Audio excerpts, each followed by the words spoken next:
Let's start with introductions. My name is Anna Richard. I am the Director of Children's Services here with the Champion for Children Foundation. Today, we're all going to answer the question,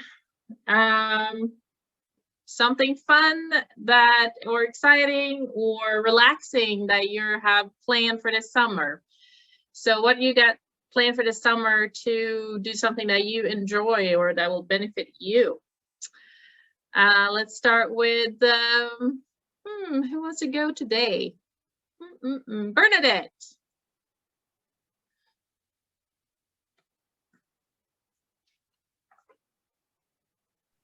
Good morning, everyone.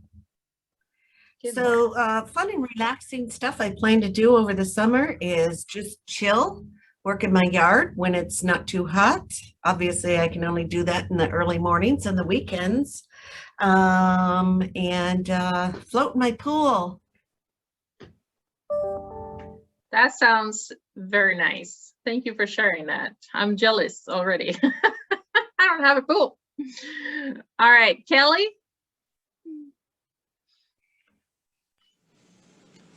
Good morning. I am Kelly Dressel with the Children's Museum of the Highlands. And perfect question, because on Sunday I leave for the beach. And we are going to have 2.5 days instead of a week like we had originally planned, but I will take 2.5 days at the beach over anything. So that's my plan. We're going to Daytona Shores. Very nice. I'm glad to hear that. You do need some time off for sure. All right, Carissa and CJ. All right, I'm CJ Wingate, and I am Anna's assistant, the family resource representative, and take care of all the paperwork for all the people that apply for any of our assistance here. And so I'll be making myself known, hopefully not notoriously known, but known. Carissa. What are you going to do this summer? Oh, this summer, spend any amount of time with my 3-year-old granddaughter in the backyard in her swimming pool. Yes. Nice. I'm going to put a swimsuit on. Good. My name is Carissa Marie. I'm the CEO for the Champion for Children Foundation. And similar to Kelly, my family had to change our plans. We were going down to the Keys for a week in late summer, but now we're looking at still getting 3 days, hopefully just for a long weekend. So we'll some good water time in a couple weeks. So that'll be nice. Very nice. Like to hear it. Sarah Beth. Hey guys, I'm Sarah Beth from the Children's Advocacy Center. My vacation this summer will be spent watching and preparing for my brother to get married in a couple weeks. So I'll be headed to Georgia soon to go help my mom get everything set up and then watch him get married. So we're excited about that. Bigger family. That's wonderful. Have fun. All right, Felicia.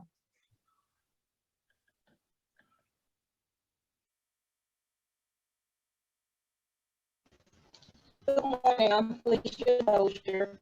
What I plan to do for fun this summer is to gather up my 10 grandchildren and have a blast.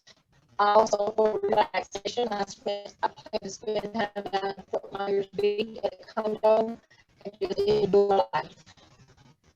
Very nice. Thank you for sharing.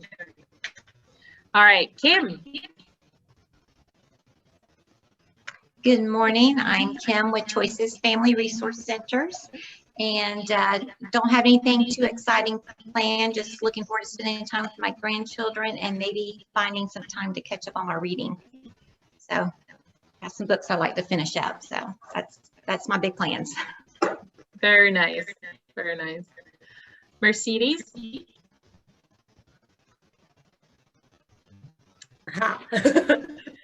I'm Mercedes. I'm the admin of the Children's Advocacy Center. I am looking into going to Texas this summer with my kids to take them to my parents' lake house and on a boat and jet ski for the first time. Wow, that sounds like fun. hopefully. Yeah, nice. And then we have Cynthia.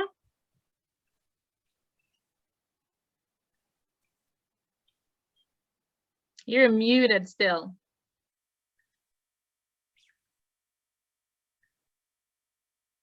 Or something is not working.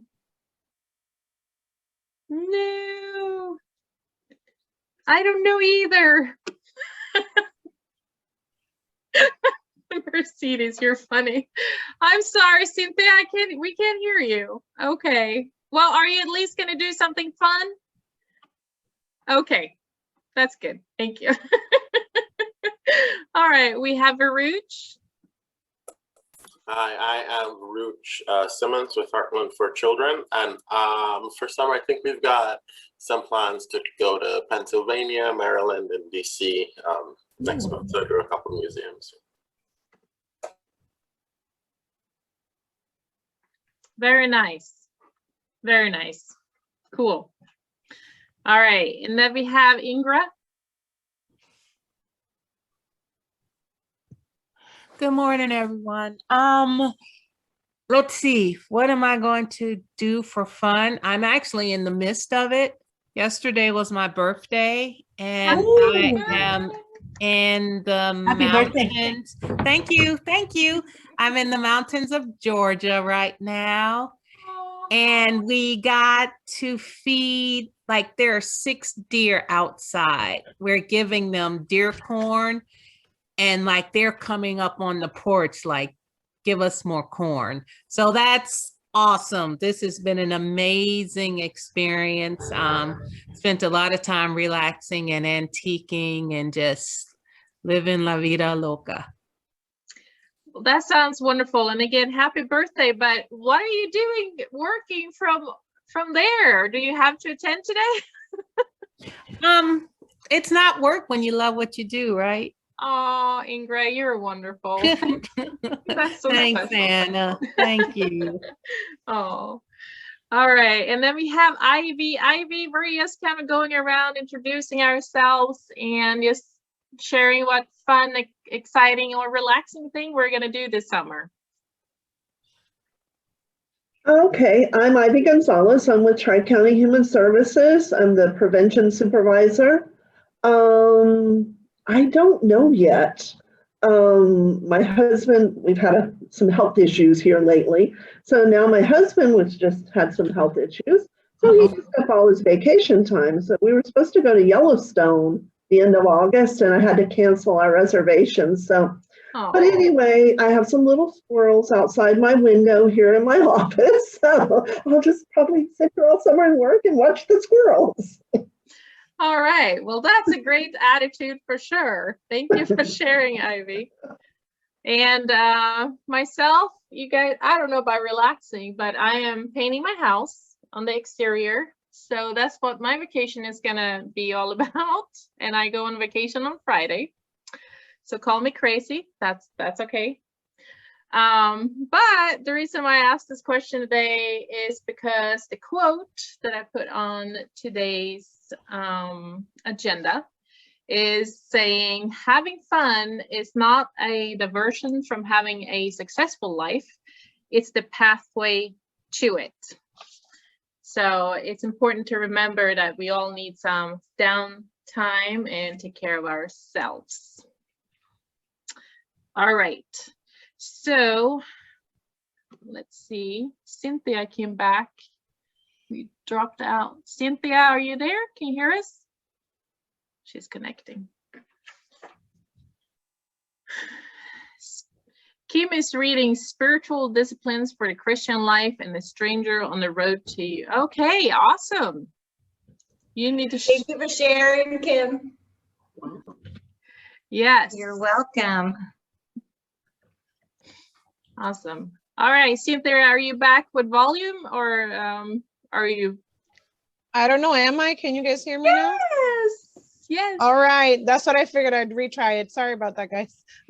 No problem. All right, good. I'm glad everyone is here. We are missing a few people, but that's, as always, okay. Especially during the summer, I didn't expect everyone to attend Ingray, I'm very, I'm just blown away with your wanting to attend from Georgia. Anywho. All right, so last time after the meeting, I had sent out a little video about the singer. Did anyone have a chance to listen to the song she sang? Her name was Nightbird. CJ, CJ is like, yes. Cynthia, yes. What did you guys think about that? Did it have a good message? Awesome. Awesome. Message. And then Tears were flowing for sure. Tears were flowing for sure, because that song was all about trauma.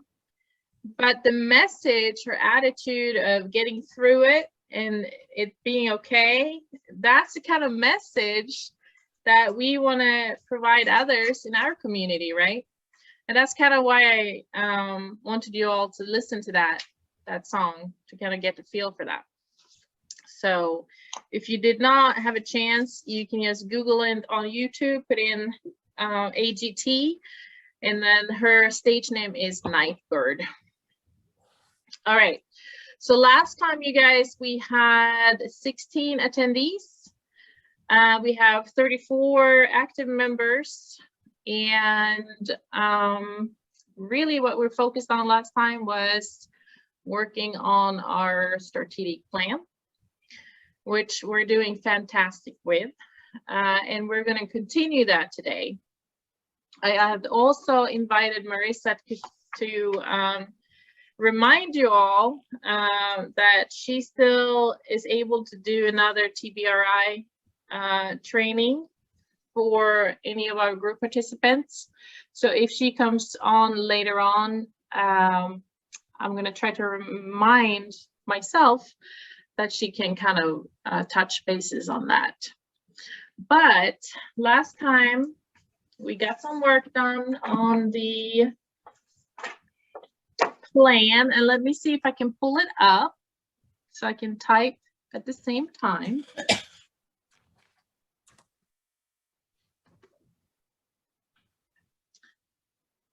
So the problem with me sharing the screen now is I might not see if anyone else wants to be admitted.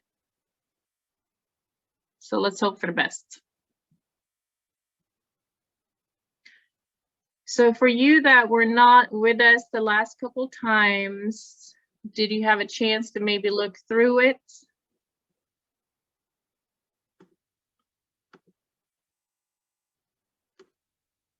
Yes, overall. So, and I'm not going to go over it very, you know, detailed, but we have worked on the A, right? Building a trauma-informed community. And then I think we stopped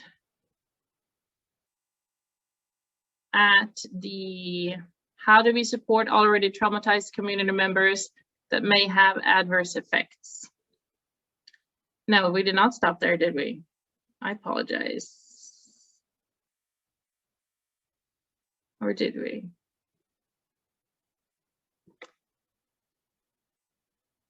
No, I think we did actually. So just to recap really quick, last time we did talk about what some of you do within your organizations. So Heartland for Children shared, Healthy Families shared, Choices shared, and Ingra shared a little bit about the libraries wanting to get involved. So really where we're at right now is how do we support already traumatized community members that may have adverse effects, and how do we empower them? So last time we had talked about the importance of normalizing the conversation surrounding trauma, to start early, maybe with children in school. I'm thinking even earlier, preschool, even, you know, new parents would be even better. About resilience and how to build resilience, and that is that resilience is possible even after trauma, right? And the message of you're not alone. And we talked about how we want to integrate this message in our community. And I think it was Kadian who mentioned that, and I actually don't know if it was Kadian or not, but that we need someone to speak out and speak up to normalize it, to kind of give a voice to it. And Sally mentioned that it does not just affect a certain group trauma. It is across the borders. It can happen to everyone and anyone. So that's kind of some of the messages that we want to spread in our community, so people know that, hey, it's okay, right? Yes, just like that song says, it's okay, it's okay. So that's kind of where we left off. So who would like to throw some ideas out, or thoughts, comments, feedback, anything to get the ball rolling today? Are we still addressing question number 4, Anna? Yes. Well, I can just, for conversation, I don't know that everyone had the opportunity to watch the film that you provided the link to. I forget the name. Is it History of Trauma? History of Trauma. It's called something else, but yeah, I did send out the link Friday. You had a chance to watch it? I did, and it was so good. And one of the things that stood out to me amongst many was, you know, the importance of acknowledging the homeless, you know, and not walking right by them, that, you know, simply asking them how they're doing or saying hello, you know, gives them just a small sense of dignity. And that, you know, they showed how many people just continuously pass by. So I thought that was very powerful, and how that can literally, you know, just do something. It's a little small thing to do the work that we're doing. So I will add that. Yes, and that's a wonderful point. And thank you for watching that, by the way. The point that was made with that part of that video is, I mean, most of that homeless population are traumatized in some way or another. And if we keep ignoring them, we re-traumatize them. You know, we're not giving them a voice. We're not giving them acknowledgement that they exist. So they kind of just disappear, and it's very hurtful. So that's a great point. We definitely need to involve. I would love to see, like, Hands for the Homeless get involved in this group, or Homeless Coalition. I think that would be great. Does anyone have go ahead.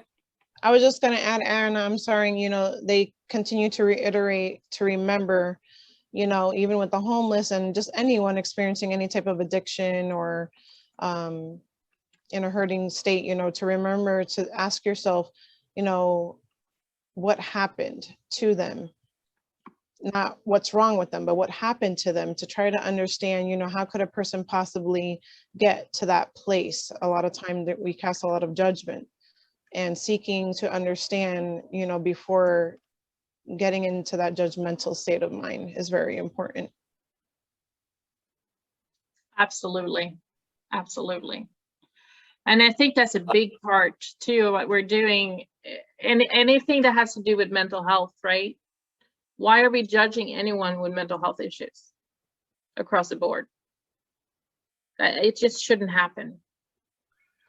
Well, unfortunately, it does still happen because there is a stigma out there. Yep. Something else that comes to mind when I'm thinking about this conversation is that trauma can look differently with different cultures also. And depending on, you know, person's background and their personal experiences, there may be certain individuals or certain cultures who experience trauma chronically, whether it's poverty, lack of appropriate medical care, employment difficulties, discrimination, you know, things like that. what I might see as a traumatic experience, somebody else may chronically experience that. And so I think sometimes, you know, when we think about the ACE scores, also when people are exposed to chronic traumatizations, that we have to be more understanding and more aware of people's backgrounds.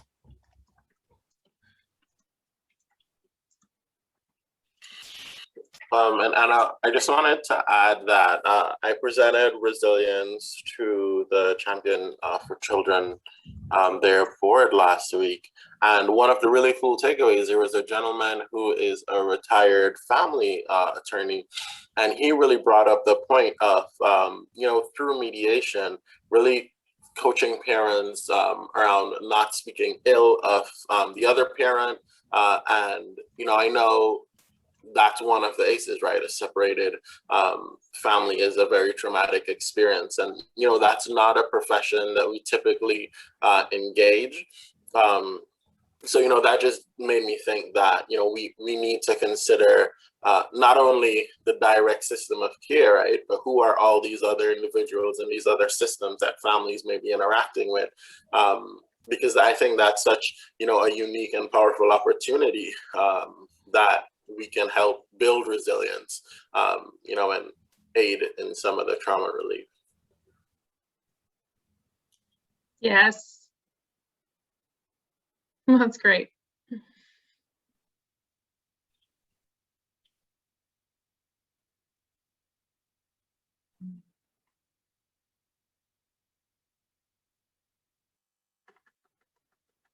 Anything else, you guys? How do we empower people in our community? How do we build resilience? Yeah.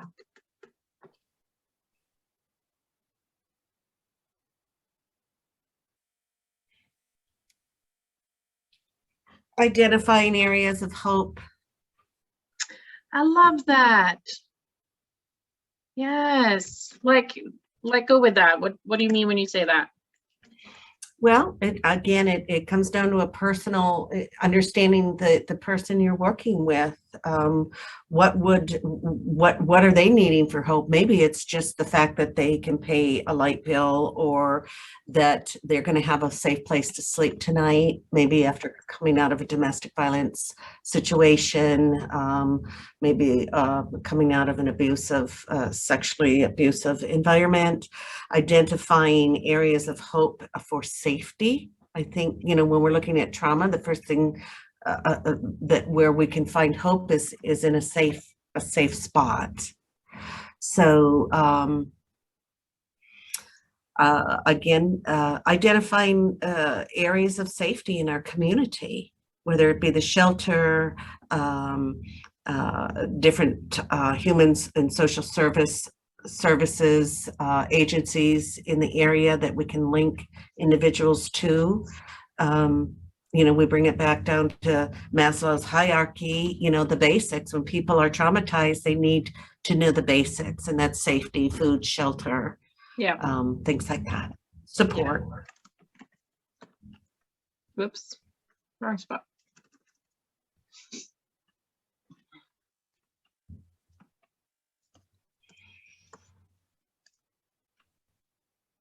Absolutely. Okay, definitely some great ideas, you guys. Good points. Anything else before we move on from this one? Okay. I just wanted to say, you know, just really quick, helping the individual understand the difference between post-traumatic stress and post-traumatic growth. And I think that's where they can find the hope. Okay. Yes, absolutely.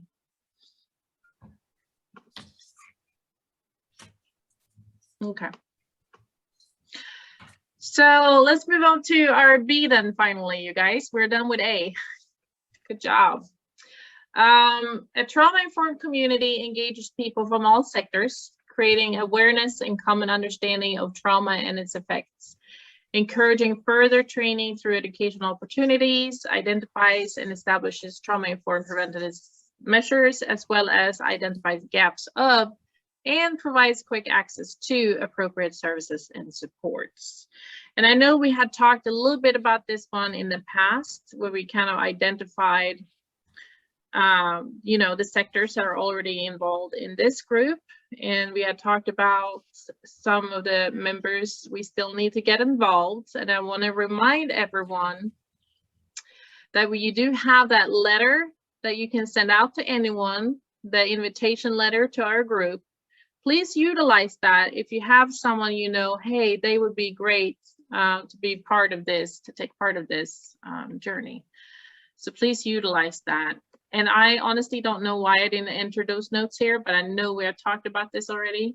But is there anyone that knows and remembers the past, if there's someone that we haven't or talked about to get involved, that we need to get involved, and just add that on? I hope I made myself clear there. Who do we just talked about the homeless, right? The Homeless Coalition and the Hands for the Homeless, for example.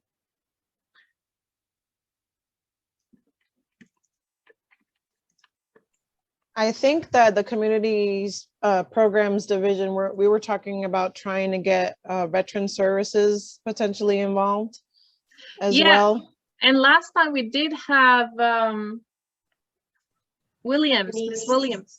Yeah, Denise on, and she is definitely a part of them. Is she? Okay, I couldn't recall. Okay. Mm-hmm. So thank you for pointing that out. Yes, that's such an important part of this. And we'll identify more and more as we move along. And the next question really goes with what we have already talked about. How do we create more trauma awareness and trauma-informed understanding knowledge amongst sectors, community members? I know that on July 20th, Marissa, myself, and Miss April from Heartland for Children will go in front of the Board of Commissioners down here and present on Hope for Highlands and ask for their support with this, and hopefully get county employees trauma informed in some way, shape, or form.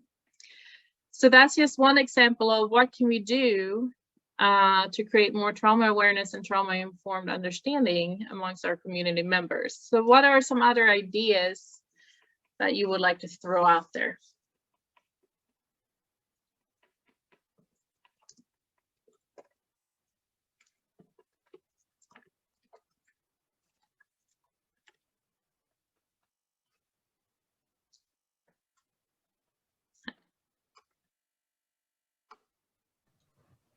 One thing I think, Anna, every time we meet, I add to my notes of who we don't have or who comes to mind just based on what we're talking about. So even as this committee, to not ever be shy, because people can always go back and watch the videos, so thank you, or read the minutes and get caught up. So people can always join these meetings. So as our group are talking, if someone comes to mind that you've met through work or just when you're everyday passing that would be interested in this, we can always invite them.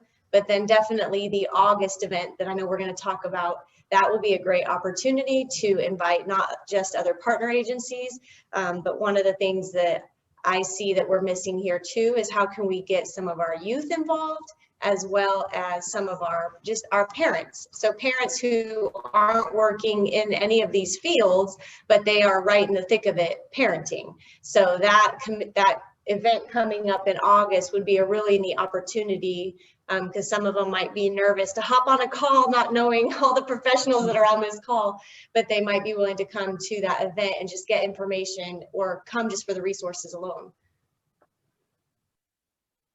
Absolutely. Yes. So we need to work hard on spreading the word about the August 25th event, and we will be talking more about that at the end of this meeting, yeah. But that's good. How do we get youth and parents involved? Any ideas on that other than that event? Well, I can certainly invite participants of Healthy Families program and make it open if that's what the group, you know, would like to see. I can think of a few parent leaders that we've identified also in our that we are serving that would probably be very interested. That sounds great.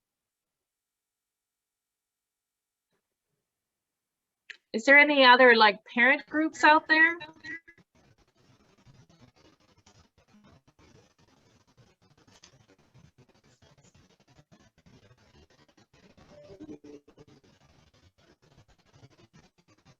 You know, there's the other home visiting programs that we could extend to as well.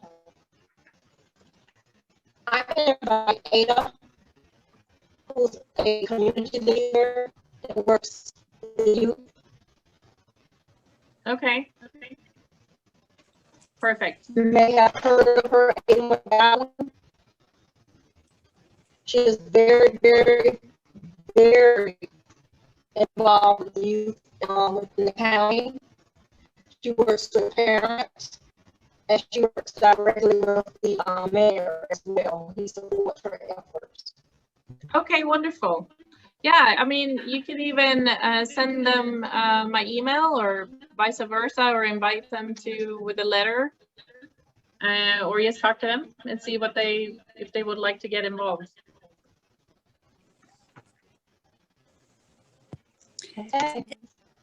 And keep in mind, you know, we can utilize the Children's Museum for a location if we ever do a family night. Might be something to where the parents would be able to speak to other parents or to professionals, but then the children would be distracted in play. Just something to keep in mind, that we would be willing to become the forum location for that. I love that. Yes, that's wonderful. Yeah, because I mean, parents, that's number one issue, right? What do you do with your kids when you want to attend these things? And thank you, Kelly. That's wonderful. I know we are going to be starting to get ready to do like after school program signups, and then sports. We'll have another round of sports in the fall for all the kids. Is there a way to get some like flyers of information in with those registration packets and stuff? Yeah. Now, is that after school activities and sports? Is that through the school board then? Well, I'm thinking, I know there are a bunch of different agencies that do it, like the YMCA hosts a lot of the sports, and then I don't know about like I know the fields, I know there's sports at the fields behind the CAC, the Boys and Girls Club, those kind of places. All have different after school programs, and I know that you have to register for them, so. Okay, that's great. I don't know a ton about it, but I do, but I do know that we are about to have another big round of registering for different programs. Okay. Yeah, I mean, at least if we can spread our flyer for August, that would be great. Would be starting point. Okay. Good idea, guys. Anything else?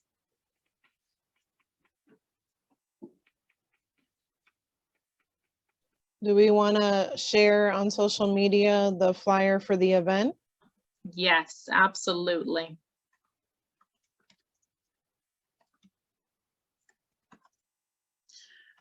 And for you who have not signed up for booth yet or vendor table, yes, shoot me an email and let me know that you're interested.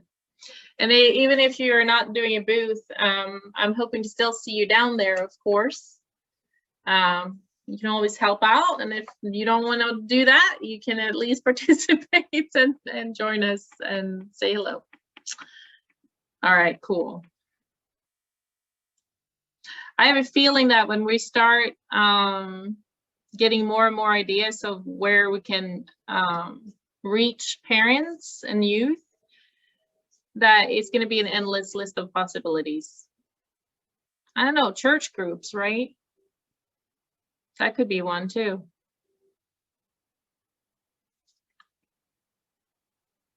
Okay. Through daycare. Through daycares. Daycares? Daycares involved. Yeah. Yeah. Yeah, absolutely. You'll see. And then I just thought about the parents groups or the support groups through the faith-based community. You know, Marissa, they do their foster adopt group. So they work with, you know, a lot of trauma. Yes. Absolutely.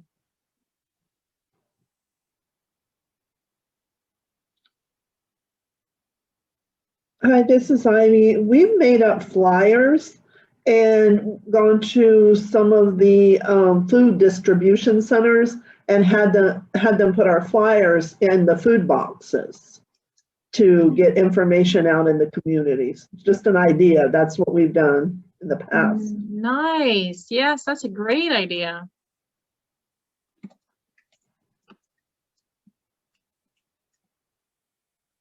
That's awesome.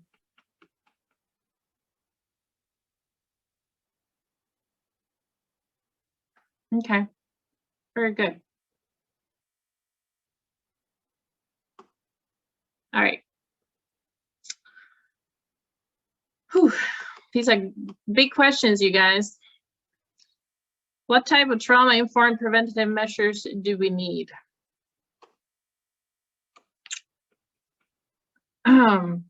Well, any ideas on that? I don't want to do all the talking.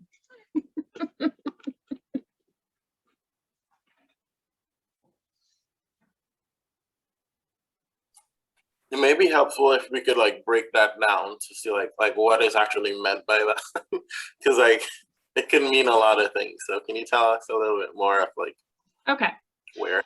So trying to think about back when I wrote this question, what I was asking for, but I think I'm talking about things like, you know, we had mentioned having a community message, normalizing trauma, access to education and training, access to counseling services, information sharing.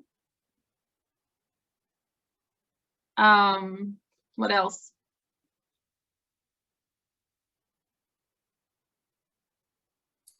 Would like family strengthening be considered that? Yeah. Me and my You know, and that could be as informal. Formal what? No, I said, and it could be as, you know, informal of encouraging nights at the museum, or it could be more intensive as actual service delivery. But yeah. Yeah, I mean, any activities, right? Technically, any participation in programs. Yeah, yeah. Yeah. And there's a lot of programs out there. A lot of programs also, whoops, I don't know what that was. Don't involve the parents, but you pretty much just drop your kids off and pick them up at a certain time. I would love to get the parents more involved in their children's activities in some way. That would be family strengthening. Very good point. Anything else?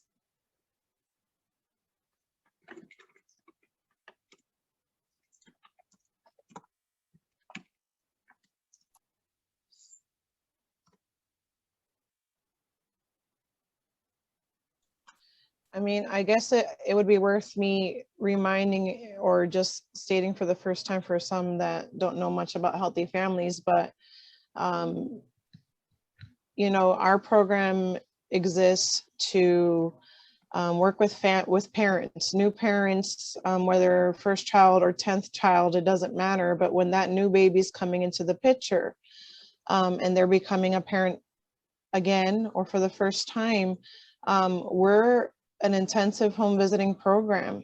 We're meeting with them on a weekly basis, and we have it, like I said before, an evidence-based curriculum, which is also a strength-based curriculum. So we're looking to find the gold within each parent and build them up from there, but also identifying, you know, those areas that need further healing beyond what we can provide, that may need to link them to, you know, mental health services, but we are certainly providing that awareness piece of trauma.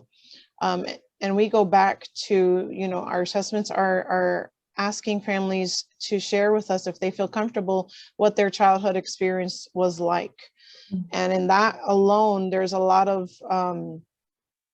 going back and you know, reflecting, and there's a linkage a lot of times to how they've already made decisions of poor parenting, and how hopefully we have the opportunity to get them to realize, you know, there's a different way, but there's the need for healing is definitely a priority. And so our program is long-term as well for that reason. You know, we design an entire home visiting service plan to little by little address areas alongside, like I said, you know, linking them to that mental health important service. So we have this wonderful program here available, and I think that because of its design and because the main qualification is when there's a new baby coming into the picture, hopefully it's going to affect generations to come. So a lot of times that's what we see, a generational cycle. And hopefully each new baby represents an opportunity for change and for healing. So I just want everyone to be reminded, please, you know, if you know any of your families, any of your clients are pregnant, remember Healthy Families. Just about anyone can qualify, and that gives us the opportunity to hopefully help them along the way to get the help that they need. Absolutely. It's a good reminder. Thank you.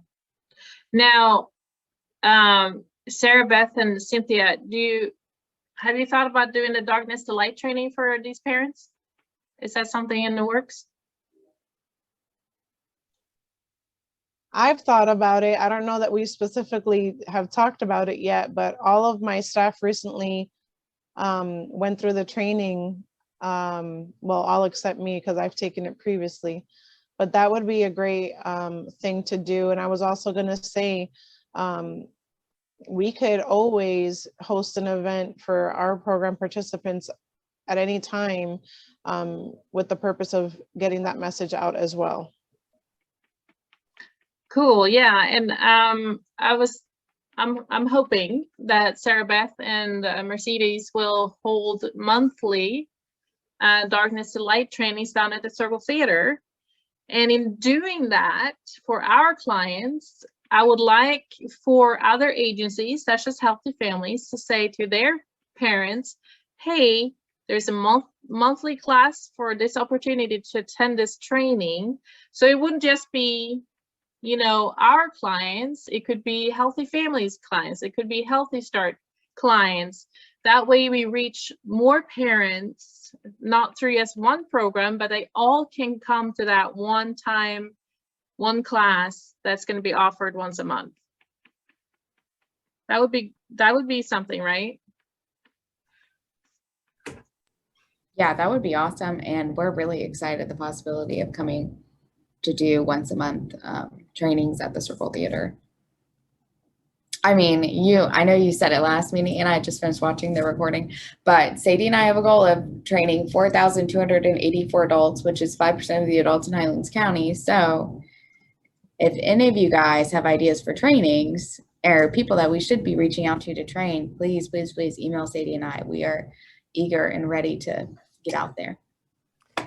Yes, thank you. And that honestly goes with all of the trainings that we were able to offer, right? That goes with the resilience documentary, for example. How awesome would it be if we can reach all of these people in our community to get them to watch the resilience documentary? That would be such a great impact. And interject something, Anna. When it came up about the Healthy Families program and providing training and such, it brought to mind a long time ago. I was a single mother and I was receiving assistance through the TANF program and food stamps and such. And way back when, during that time, because I was receiving certain services, I was required to attend certain trainings through, back then I think they called it Project Independence. And I'm wondering if, even, educating parents who might be utilizing services through Healthy Families, WIC, things like that, that maybe having them get educated on the ACE, how ACE scores in early childhood can affect individuals down the road, and like even the darkness to light type thing, like if it's going to be provided once a month, maybe it could even be, I don't know if mandatory is the correct term. I know for myself, it was mandatory that I did certain things if I was receiving certain services. And it was kind of like a Healthy Families type process, so that I could have the tools that I needed as a young single parent to continue to do my job to the best of my ability. Yeah, that's definitely an idea to look into. It's always hard to make something mandatory, but at least offer the possibility if you want to as a resource. What do you think, Farouche? Do you think we can do once a month resilience training on a monthly basis, same day, same time or something? Would that even be a possibility?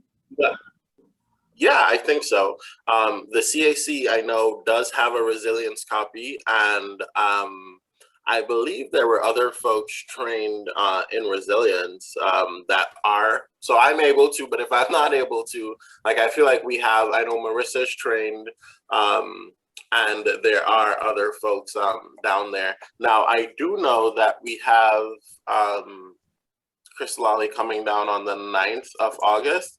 So just putting it out, and this is something we can ask him, if there is an interest in having others trained to be facilitators, we may be able to capitalize on him already being down there and see if we could squeeze train the trainer training in, so we have more people that can offer it. Since Heartland has a copy, the CAC has a copy, so if we have multiple people that can facilitate it, we can get a wider reach. Yeah, and I actually sent him an email yesterday asking that specific question. So thank you for bringing that up. Yeah, and I know we have a copy of the CAC, but currently we don't have anyone on staff that's actually a facilitator of it. I know Luzette was when she was here, so we're definitely interested at the CAC of getting a couple of us trained as facilitators, for sure. Okay, and Anna, did you ask about the 10th or? No, it was just a general question of if we have enough participants, can we get another class for facilitators for the resilience documentary? Okay. Well, from what it sounds, I know the last time we did it, I believe we had about 9 or 10 people. So, I mean, I think from what Sarah's saying, they may at least have 2 or 3, and then I'm sure we can pull together a group. So I can follow back up with him. I know he's gonna, we have a 9 o'clock and a 12 o'clock a resilience on the 9th. So it may be tough to squeeze that in on the 9th, but possibly on the 10th, if calendars allow, we may be able to do something on the 10th. This is July or August? August. Okay. Mhm. Yeah, if we can figure that out real quick, we can see who might want to be become a facilitator for that and help us out all out. Okay, alrighty. Well, I'll follow back up with him in addition to yours and see if we can get some traction on that. Awesome, thank you. Great stuff. Yeah, I think that if we have set trainings available to anyone in the community, like open doors, you can send people from your organization to those trainings, your clients, you know, anyone that's interested. I think we can get some good numbers in there. I'm excited about that. All right. Any other ideas someone is thinking about?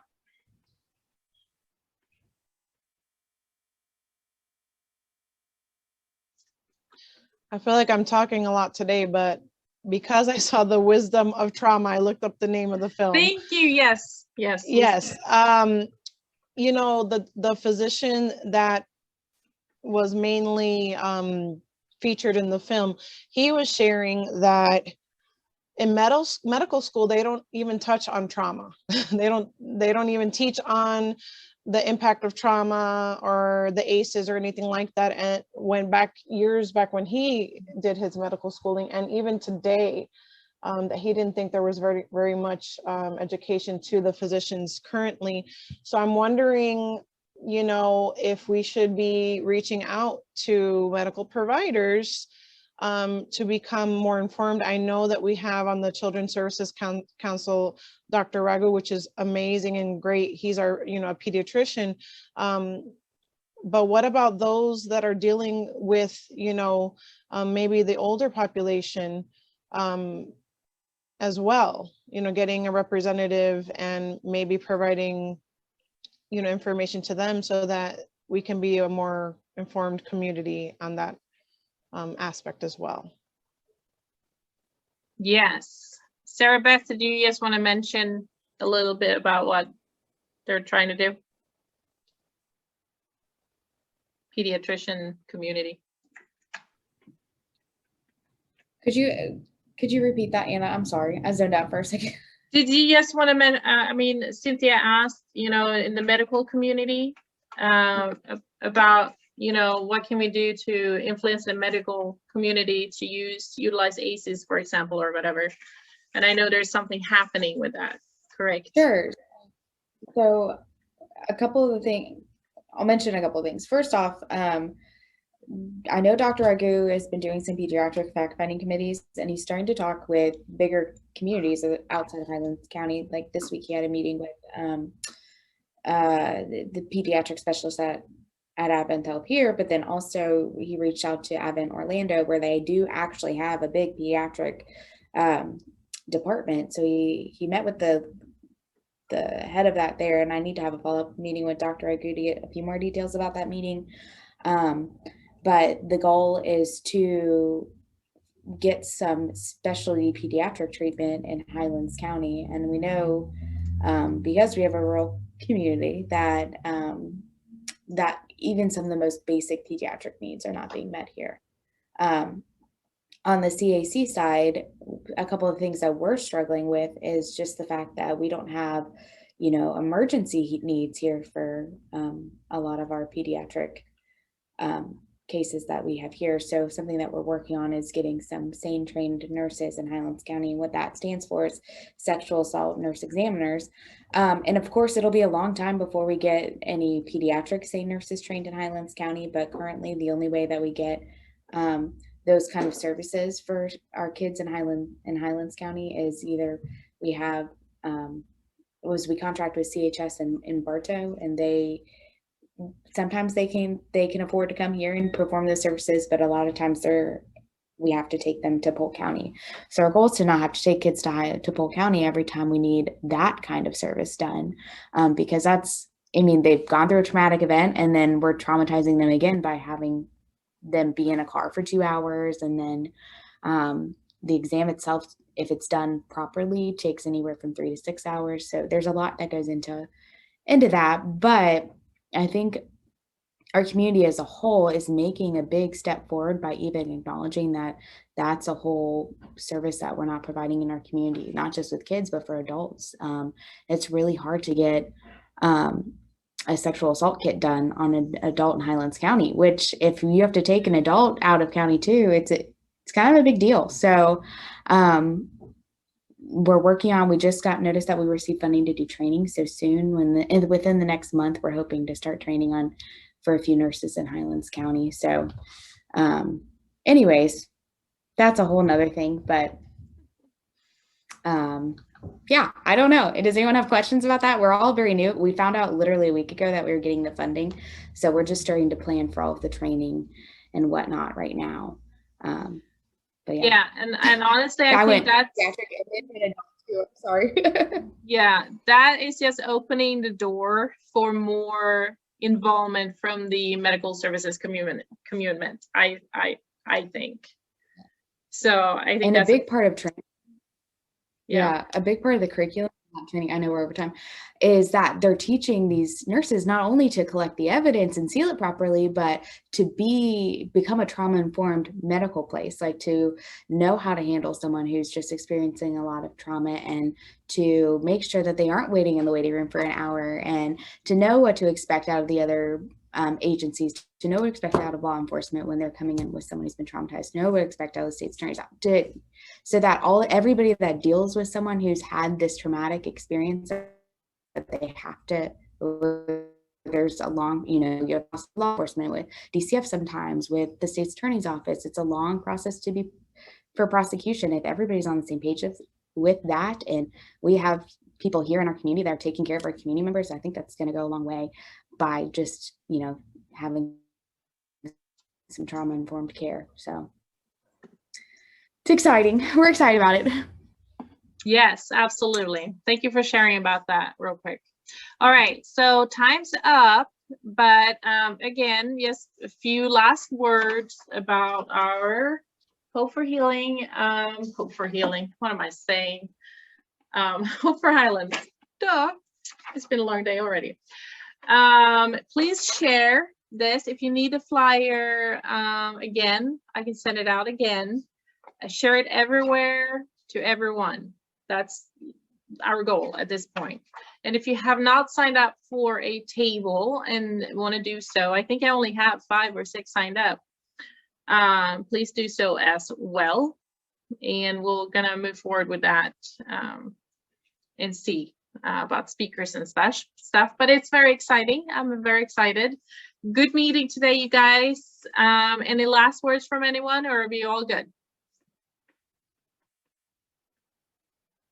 We're good. All right, then I will see you guys in 2 weeks, right after my vacation, and I hope everyone will have a good summer. Thank you. Thank you. Take care. Bye, Anna. Bye.